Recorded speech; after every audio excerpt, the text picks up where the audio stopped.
പ്രിയ പ്രേക്ഷകർക്ക് സീരിയൽ ന്യൂസിലേക്ക് സ്വാഗതം. കൂടുതൽ സീരിയൽ ന്യൂസുകൾ അതിവേഗം ലഭിക്കുന്നതിന് ഈ ചാനൽ മറക്കാതെ സബ്സ്ക്രൈബ് ചെയ്യുക. ബെൽ ഐക്കൺ ക്ലിക്ക് ചെയ്യാൻ മറക്കരുത്. Do like, share and subscribe. ഡിവോഴ്സിന്റെ കാര്യങ്ങൾ താൻ വിചാരിച്ചതുപോലെ മുന്നോട്ടു പോകും എന്ന് കരുതിയിരിക്കുകയാണ് രാധിക. എന്നാൽ ഇതേ തുടർന്നാണ് രാധികയെ ഞെട്ടിച്ചുകൊണ്ടുള്ള സുപ്രധാനമായ മറ്റൊരു വഴിത്തിരിവ് ഉണ്ടാകുന്നത്. ഗോവിന്ദ് വിവാഹം മുന്നോട്ട് കൊണ്ടുപോകാൻ തന്നെയാണ് തീരുമാനം എടുത്തിരിക്കുന്നത് എന്നും ഗീതവുമായി ഇനി പിരിയാൻ സാധ്യത ഇല്ല എന്നുമുള്ള സത്യം ഇതേ തുടർന്ന് മനസ്സിലാക്കുകയാണ് രാധിക.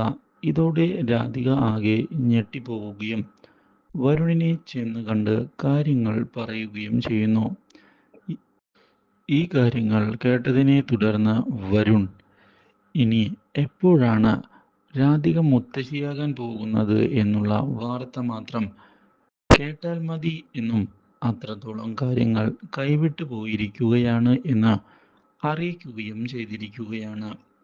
ഈ കാര്യം കേട്ടതിനെ തുടർന്ന് താൻ അതിന് സമ്മതിക്കുകയില്ല എന്നുള്ള കാര്യം വ്യക്തമാക്കുന്ന രാധിക ഇതിനൊരു തിരിച്ചടി ഉടൻ തന്നെ താൻ കൊടുക്കും എന്നുള്ള കാര്യം തുറന്ന് പറയുകയും ചെയ്യുന്നു. പക്ഷേ ഇതേ തുടർന്നാണ് രാധികയെ ഞെട്ടിച്ചുകൊണ്ട് അപ്രതീക്ഷിതമായ വാർത്ത പുറത്തുവരുന്നത്. താൻ പ്രഗ്നന്റ് ആണ് എന്നുള്ള കാര്യം വ്യക്തമാക്കിയിരിക്കുകയാണ് രാധികയോട് ഗീതു. ഈ കാര്യം അറിഞ്ഞതിനെ തുടർന്ന് വരുണുമാകെ ഞെട്ടിയിരിക്കുകയാണ്. Do like, share and subscribe.